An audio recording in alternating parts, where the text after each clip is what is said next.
com o lulopetismo corrompido e neoliberal tosco, a minha relação é definitivamente encerrada. Bolsonaro, Emanuel, deixa eu lhe dizer de novo como um palpite, não estará nas eleições por não reunir a menor condição objetiva de se apresentar para o povo. É um governo trágico. Será que o Bolsonaro aconteceu por acaso? Não foi, não. Quem produziu o Bolsonaro foi a irresponsabilidade criminosa e corrupta do senhor Luiz Inácio Lula da Silva. Eu não tenho a menor dúvida de que, no delírio do Bolsonaro, ele quer interromper o processo democrático para ter continuidade no poder. Sabe que, pelo processo eleitoral, ele não tem chance nenhuma.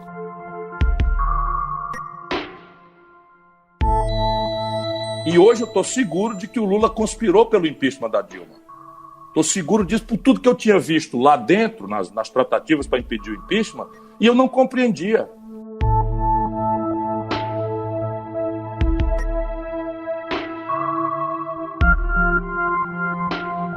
No debate eleitoral que já movimenta intensamente a agenda pública do país, Ciro Gomes tem se colocado como um crítico severo de Lula e Bolsonaro.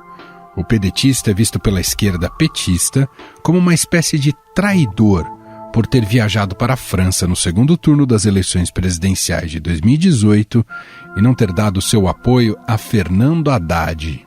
O Haddad é um querido amigo. Agora, ele não conhece o Brasil, ele não tem experiência, ele não tem, vamos dizer, a garra necessária nesse momento difícil da vida brasileira em que nós estamos na véspera de um fenômeno proto-fascista. Além disso, Ciro Gomes, que já foi ministro de Lula, é um grande crítico da possível candidatura do ex-presidente em 2022. Esse racha na esquerda ficou evidente nas últimas manifestações que pediam o impeachment de Jair Bolsonaro. Ao subir no caminhão de som para discursar na Avenida Paulista, em São Paulo, Ciro Gomes foi vaiado por parte dos presentes. Vamos ouvir agora o ex-governador do estado do Ceará, do Partido Democrático Trabalhista. Vamos ouvir agora Ciro Gomes.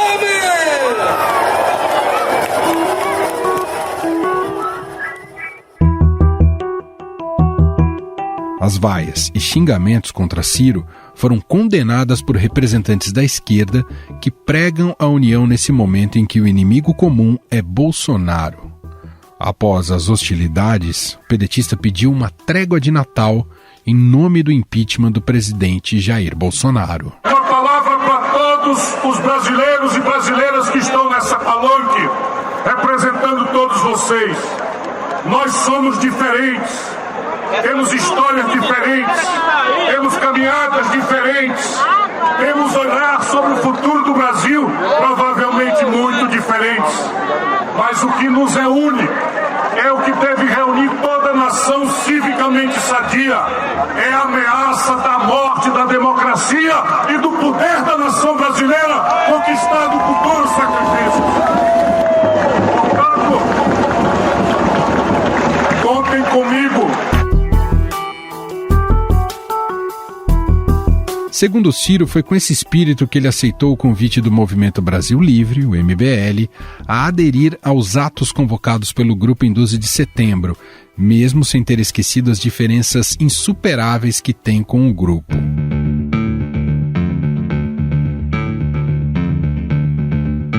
Já de olho em 2022, Ciro Gomes contratou o ex-marqueteiro de Lula, João Santana, para comandar sua campanha presidencial.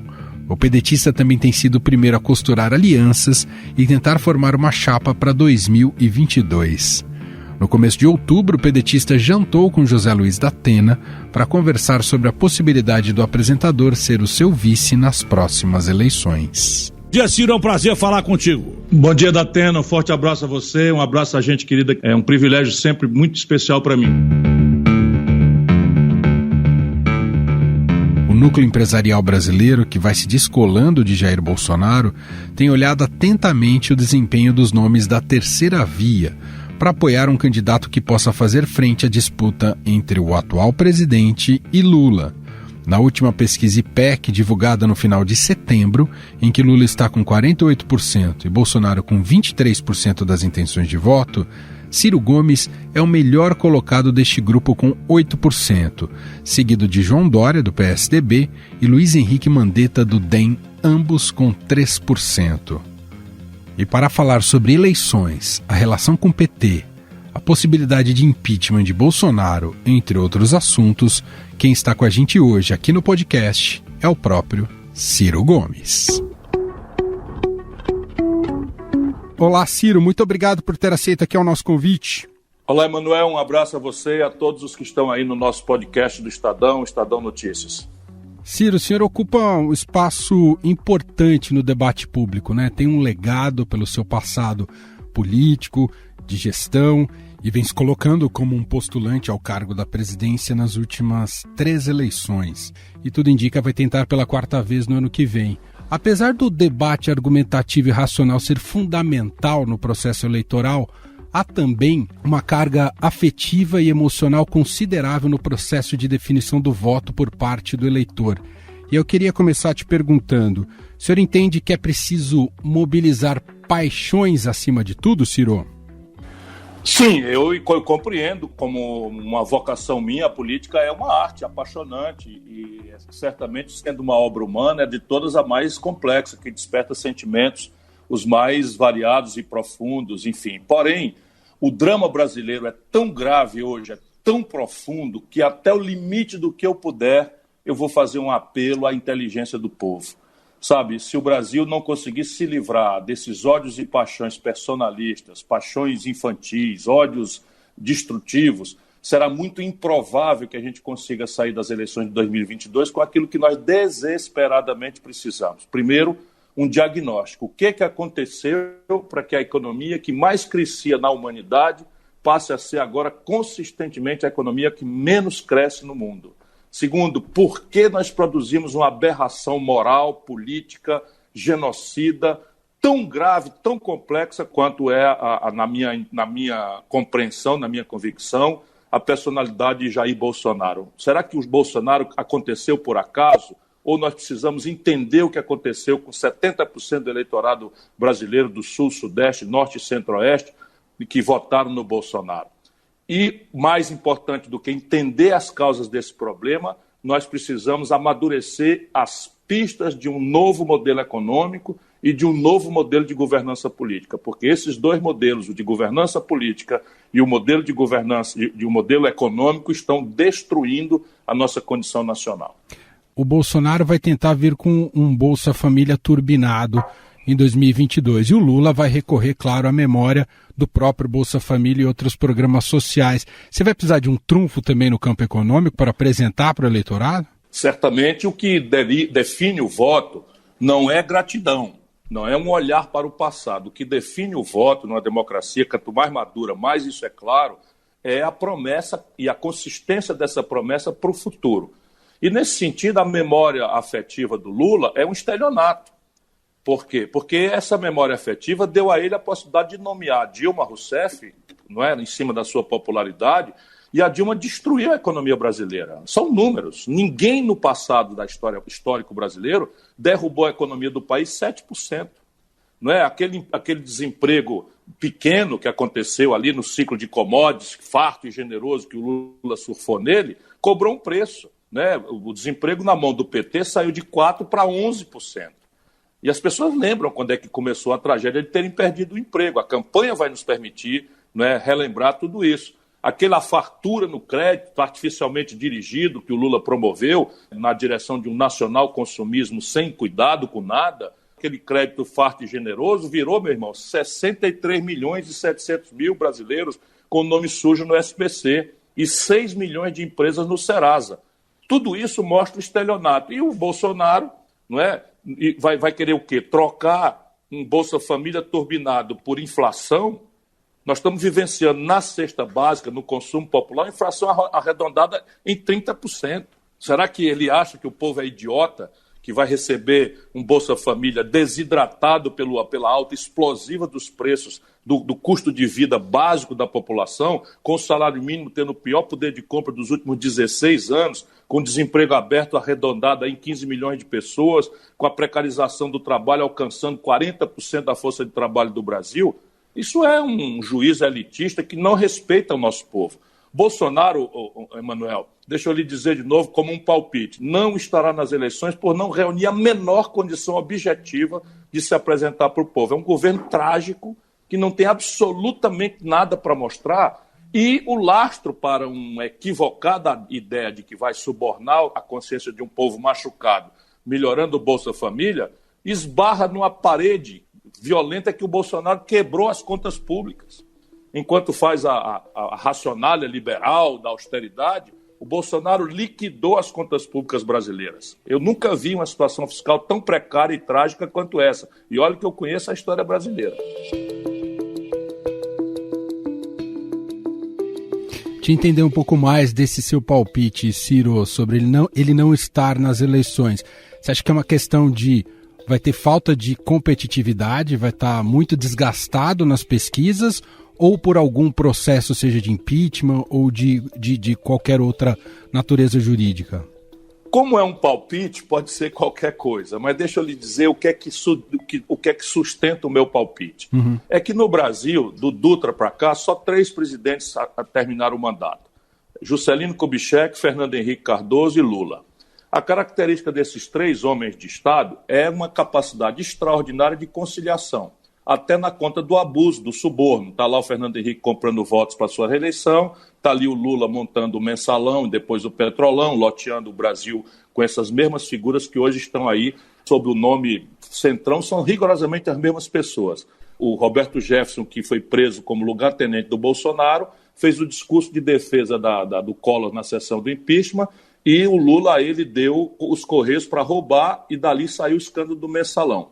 Todo mundo vai ser lembrado disso, né? Então, veja, os outros presidentes tinham essa característica da conciliação até na conta do abuso. O Bolsonaro é o oposto. Portanto, a mim me parece que o Bolsonaro está na linha daqueles presidentes que não conseguiram concluir o seu mandato, ou por impedimento, ou pela renúncia, ou até houve um caso trágico, que eu espero que não se repita, do suicídio. Mas a menor parte, a parte venial, é a absoluta indigência eleitoral. Porque a reeleição, Emanuel, é uma impertinência grave que nós temos de denunciar, que, entre outros malefícios, o Fernando Henrique deixou esse legado, porque estabelece uma tal diferença na condição objetiva da disputa, que na prática deve ser vista como um mandato de 8 anos com um plebiscito no meio. E esse plebiscito, todas as indicações mostram, terá uma proporção de 80-20 contra o Bolsonaro. Isso será muito claro daqui a muito pouco tempo para todo mundo. De maneira que, inclusive, uma parte do eleitorado que tem a exasperação com o Bolsonaro e vota hoje, diz que vota no Lula, porque considera o caminho, o atalho mais seguro para derrotar o Bolsonaro, estará liberta, estará livre desse constrangimento e podendo optar por outro caminho. E isso também no Bolsonaro existe. Na medida em que ele não tem a condição, por indigência absoluta, rejeição insuperável e preferência pífia, o Bolsonaro vai se retirar do processo. Isso é um palpite que eu estou dando. Entendi.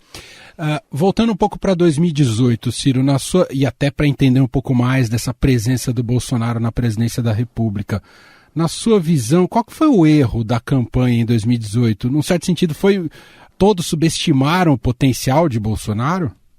Sem nenhuma dúvida. Porém, alguns de nós apenas cometemos esse erro venial. No meu caso, eu jamais acreditei que o Bolsonaro tivesse qualquer chance, a mais remota possível, e eu mordi a língua porque eu conhecia de perto o Bolsonaro. Evidentemente que eu não sabia, como nenhum de nós tinha experiência anterior, que ele utilizaria dinheiro estrangeiro aos montes, com a orientação desses agentes do Trump que desceu aqui para fazer esse universo de internet que também nós não conhecíamos bem no Brasil, em bases profissionais, em escala monstruosa, acreditando e sendo premiado com essa crença de que as estruturas judiciais e legais brasileiras eram impotentes, incapazes ou omissas, e são mesmo incapazes, incompetentes e omissas, o Bolsonaro, e a tal facada, colocou o elemento passional. Isso, então, quer dizer que, venialmente, todos nós né? Subestimamos o Bolsonaro e é bom que tenhamos humildade para reconhecer isso. Porém, eu ganharia as eleições do Bolsonaro. Todas as pesquisas, você pode fazer um levantamento breve aí no Google, todas as pesquisas mostravam que o meu problema era superar a fração relativa do PT no primeiro turno, mas que no segundo turno eu ganhava bem dos dois. Por quê? Porque a força dominante nas eleições de 2018 era uma reação natural, uma repulsa generalizada da esmagadora maioria do povo brasileiro contra o Lula e o PT. Por quê? Porque o Lula e o PT destruíram a economia brasileira e o Lula e o PT levaram a corrupção ao centro do modelo de governança política deles. E essa centralidade da corrupção e a sua generalização como prática absolutamente orgânica ao modelo de ontem e de hoje do Lula e do PT fizeram com que a Lava Jato tivesse a atenção que teve. A tragédia brasileira é que o Moro troca os pés pelas mãos, vira político, um ambicioso sem limite. Hoje parece flagrante que também se às estrangeiras, aos grandes agências de inteligência estrangeiras, e partiu para destruir a um só tempo a política e os grandes protagonistas da economia brasileira, confundindo pessoa jurídica com pessoa física e atuando de forma suspeita, semeando nulidade e, portanto, a impunidade do Lula, que, sendo culpadíssimo, hoje, né, tem coragem de dizer para o povo que foi absolvido.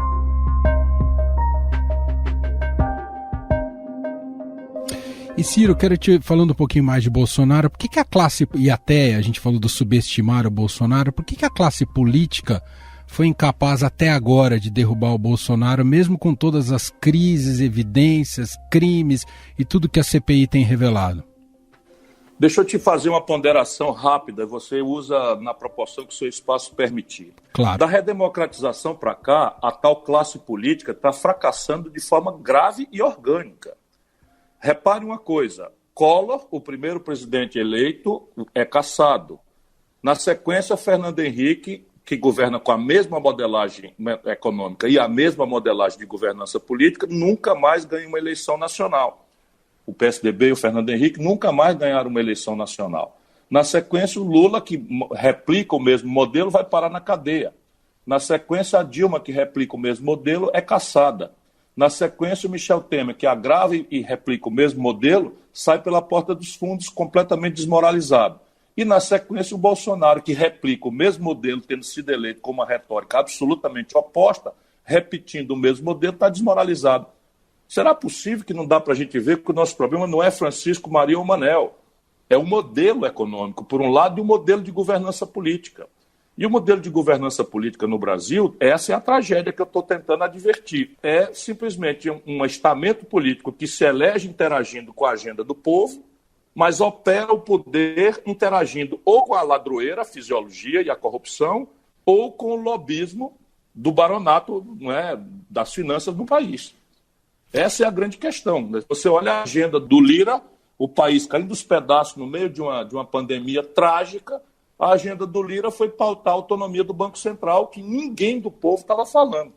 Agora, até fazendo um contraponto, aproveitando isso que o senhor colocou, o Bolsonaro, no começo da sua gestão, disse que ia tentar combater isso, né? Falou muito que ia combater o toma lá da cá. Não conseguiu. Isso é por incompetência dele ou porque o sistema brasileiro, como o senhor fala do sistema de governança, impossibilita? Na hora que entra no sistema não é possível, Ciro? Olha, é perfeitamente possível. Nós precisamos acabar com esse cinismo que foi tragicamente imposto entre os bons brasileiros, entre as pessoas de bem no Brasil, a uma espécie de prostração moral, quase que como se fosse uma condição sine qua da governabilidade do país, dar centralidade à corrupção e à fisiologia. Não é. Isto é mentira. O Itamar Franco assumiu o país numa situação extremamente débil e criou as energias políticas para enfrentar o dragão da inflação de 30 anos. Sendo que a inflação no Brasil, como a gente viu concretamente, não era uma doença da moeda que nós não tínhamos capacidade técnica de desconjurar, era uma grande negociata pelas indexações, pelas correções monetárias, pelas especulações que nós construímos. A inflação era uma doença da moeda que circulava na classe média e no povo. Mas era uma forma de ganhar dinheiro que agora foi substituída por juro alto. Não é? Menos no Bolsonaro do que no Fernando Henrique e no Lula. Não é? O Bolsonaro está pagando uma taxa de juros inferior à inflação pela primeira vez em 26 anos na história do Brasil. E esse é o centro da nossa questão. Então, a governança do país, ela está, sim, colapsada por concessão dos nossos líderes. Não é porque é um elemento orgânico essencial à governança do país. Entendi. Claro que eu não estou querendo simplificar uma questão que não é simples, mas eu também não posso ser acusado de ser um diletante que não sabe o que está falando. Eu próprio já fui deputado de situação, fui deputado líder de governo no Ceará estadual, fui prefeito, manejei Câmara Municipal, fui governador, manejei Assembleia Legislativa, fui eu mesmo o deputado federal mais votado do país, fui ministro da Integração Nacional, fui ministro da Fazenda e manejei o Congresso, não é, em questões delicadas, o São Francisco, não é, o Plano Real. Né? Eu manejei o Congresso Brasileiro, por delegação do presidente Itamar Franco, no Plano Real. Nós fizemos coisas gravíssimas, importantíssimas, que remanescem até hoje, como a participação dos trabalhadores nos lucros e resultados das empresas. E isso foi interagindo com o Congresso Nacional. Ciro, eu queria tratar um pouco da sua relação com o PT, né? Recentemente o senhor pediu uma trégua ao PT depois do que ocorreu ali nas manifestações. O PT respondeu que está em paz com o senhor há muito tempo, mas na prática não é o que temos visto, né? O Lula disse na última sexta-feira que não vai mais responder às suas ilações e afirmou que o senhor precisa pensar antes de falar. Eu queria saber, Ciro, a sua relação com o PT ficou mesmo inconciliável? Sim, é absolutamente inconciliável, não com o PT. Com o lulopetismo corrompido e neoliberal tosco, a minha relação é definitivamente encerrada. E eu explico por quê. Eu não estou pedindo paz ao PT. Faz parte da necessidade de entendermos o que aconteceu com o Brasil, a gente refletir sobre o que aconteceu. Meu irmão, você está em São Paulo. São Paulo deu 70% dos votos ao Bolsonaro. Um boçal, um deputado do baixo clero, que não tinha história de nada, não tinha proposta de coisa nenhuma. E o Bolsonaro toma 70% dos votos em São Paulo, 70% dos votos no Rio de Janeiro, 70% dos votos em Minas Gerais, 70% dos votos do Rio Grande do Sul. Será que o Bolsonaro aconteceu por acaso? Não foi, não. Quem produziu o Bolsonaro foi a irresponsabilidade criminosa e corrupta do senhor Luiz Inácio Lula da Silva. Quem produziu o Bolsonaro foi a crise econômica produzida pela falta absoluta de responsabilidade do Lula, que nos impôs uma presidenta sem nenhuma qualificação para o cargo, sem nenhuma aptidão nem vocação para o cargo, e que vai lá e faz o oposto do que prometera, não é? E desastra o país. São números. Aí você chama isso de ilação. Isso é um debate, ou eu tenho razão ou eu estou mentindo. Não tem negócio de ilação. Não tem negócio de subjetividade, de mimimi. O Lula é o santo. Tem um idiota que se apresenta como cientista político da USP, e a USP, se for o caso, tem que rever o título desse louco, que diz que eu mereço ser agredido na rua fisicamente porque eu atingi o sagrado. E o sagrado para ele, com todos os S's e R's, é o Lula. Tá doido, rapaz. O Lula virou, de fato, uma parte central do problema brasileiro. Produziu o Bolsonaro e o alimenta hoje. Agora, vamos entender. Eu não estou pedindo paz ao PT.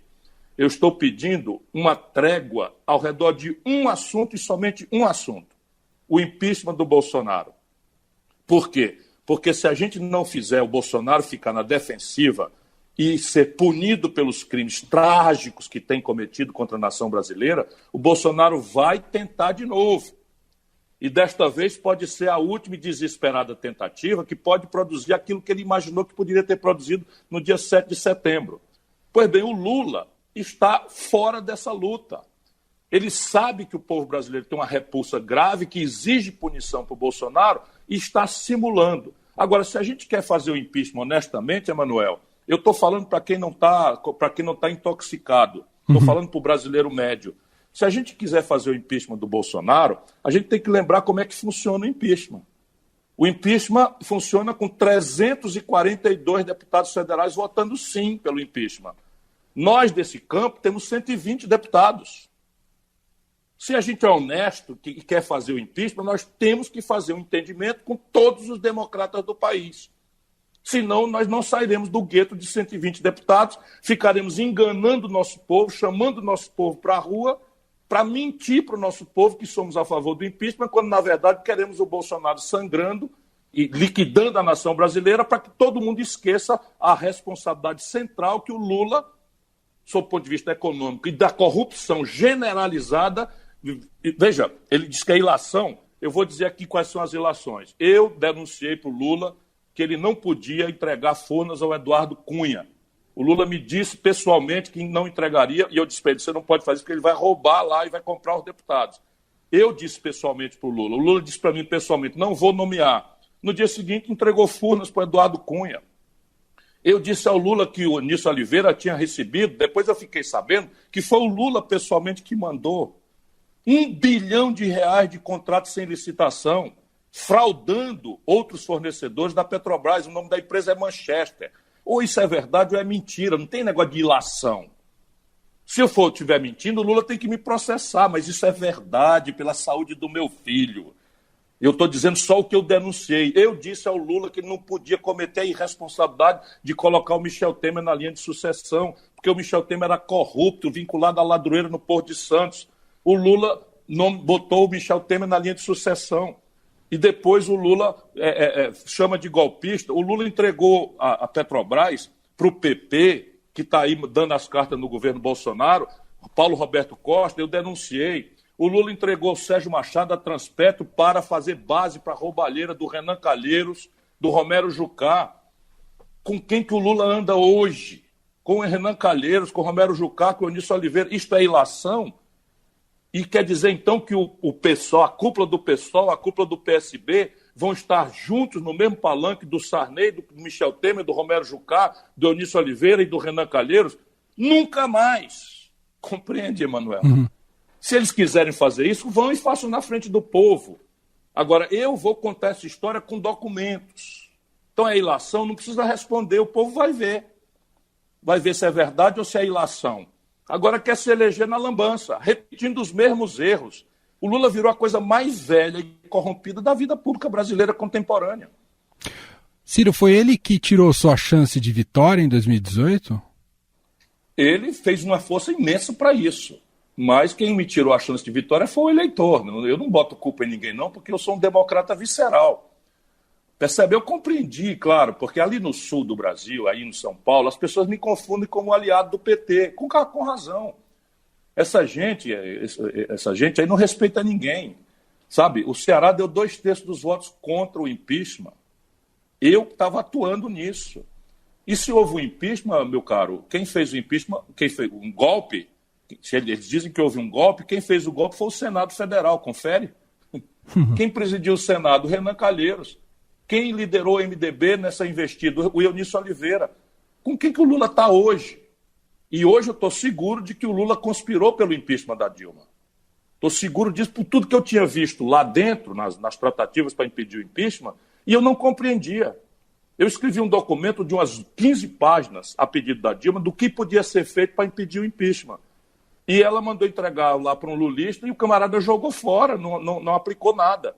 O meu irmão, que estava também lutando, o Cid, me chamou para mim, pô, será que esses caras querem mesmo impedir o impeachment? Agora eu estou seguro de que eles estavam colaborando com o impeachment da Dilma. Porque não foi agora. No anozinho seguinte, nas eleições de 2018, o Lula estava com o Renan Calheiros.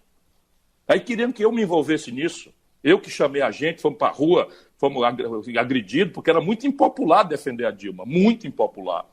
E nós fizemos isso. Agora os amigos do peito são eles? Nunca mais mesmo. Ô Ciro, na sua visão, existe ainda, de fato, um risco de golpe no país, mesmo após toda a reação que o Bolsonaro colheu ali das manifestações do 7 de setembro? O senhor ainda está convicto que Bolsonaro vai tentar melar a eleição? Existe um brocardo latino que fala civis passem para bellum. Depois você olha aí no Google para fazer. Mas é basicamente, se você quer a paz, se prepare para a guerra. Eu não tenho a menor dúvida de que no delírio do Bolsonaro, ele quer interromper o processo democrático para ter continuidade no poder. Sabe que pelo processo eleitoral ele não tem chance nenhuma. Ainda está examinando, ainda tem gente dando corda e tal, muito puxa-saco, mas é crescente a percepção nele de que pelo processo eleitoral. Por isso ele começa a deslegitimar o processo eleitoral, não é? Começa a desqualificar o aparato de justiça que persegue o coisa, para desqualificar o processo e deslegitimar o itinerário, o caminho pelo qual ele será derrotado. Portanto, no delírio dele, e ele não está só. Esse Ramos, esse Braga Neto, esse Comando de Assuntos Institucionais, que é o mais boçal de todos, general Heleno de tal, esses caras são todos picaretas de quinta categoria, perigosíssimos. E são todos eles que dão corda no Bolsonaro. Como se tivessem veio de transmissão sobre as Forças Armadas, que não tem mais, nenhum.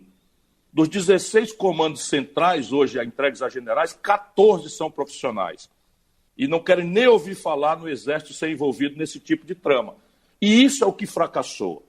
Ô Ciro, infelizmente nosso tempo está acabando, mas eu queria te perguntar como é que o senhor tem acompanhado essa máxima que virou agora da tal da terceira via. E muitas vezes você é colocado nesse pacote da terceira via. Você se vê como um presidenciável da terceira via? Não. Deixa eu te falar, eu acho que isso é um exercício preguiçoso, não é, e superficial da nossa grande mídia. E eu compreendo, porque a mídia não tem que estar fazendo tratado de ciência política, não é, toda hora. Ela tem ali a necessidade de fazer a manchete e tal.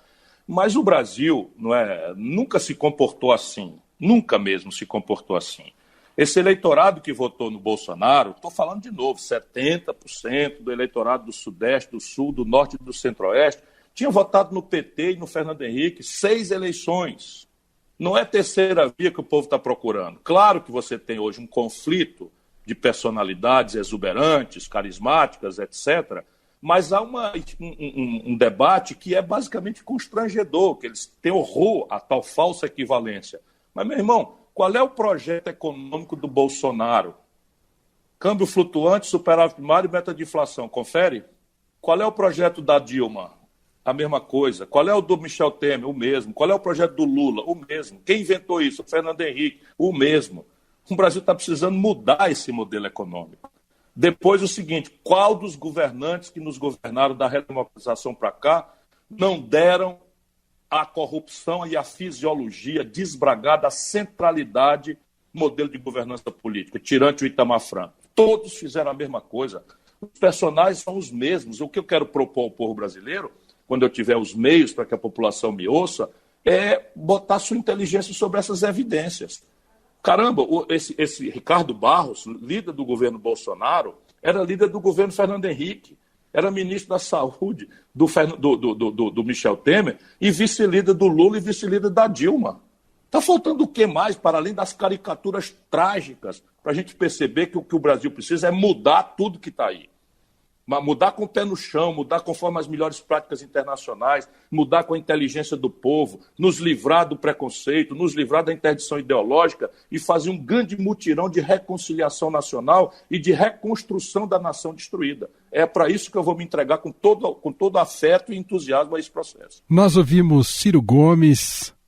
Fiz aqui a apresentação inicial, mas é bom sempre reforçar: deputado, prefeito, governador, ministro 2 vezes, candidato a presidente da República nas últimas 3 oportunidades. A quarta está confirmada, ô Ciro? Só se confirma em julho do ano que vem nas convenções partidárias. Portanto, é preciso guardar o protocolo legal. Mas é outra coisa que eu gosto de dizer. O único pré-candidato que está com a casa arrumada sou eu. O Bolsonaro, a essa altura, não tem partido, o Moro não tem partido. Não é? O DEM e o PSL se fundiram no União Brasil, não sabe ainda qual será o candidato, se é o Mandetta, se é o coisa. O PSD não lança o Rodrigo, que está no DEM. Enfim, só quem está com a casa organizada até aqui sou eu. Muito bem. Ciro, te agradeço demais aqui a atenção e tempo aqui com o nosso podcast, com a nossa reportagem. Um abraço, viu? Muito obrigado, um forte abraço, Emanuel. Estadão Notícias. E este foi o Estadão Notícias de hoje, quarta-feira, dia 13 de outubro de 2021. A apresentação foi minha, Emanuel Bonfim. Na produção, edição e roteiro, Gustavo Lopes, Jefferson Perleberg, Ana Paula Niederauer e Vitor Farias. A montagem é de Moacir Biasi e o diretor de jornalismo do Grupo Estado, João Fábio Caminoto. Escreva pra gente no nosso e-mail podcast@estadão.com. Um abraço pra você e até mais.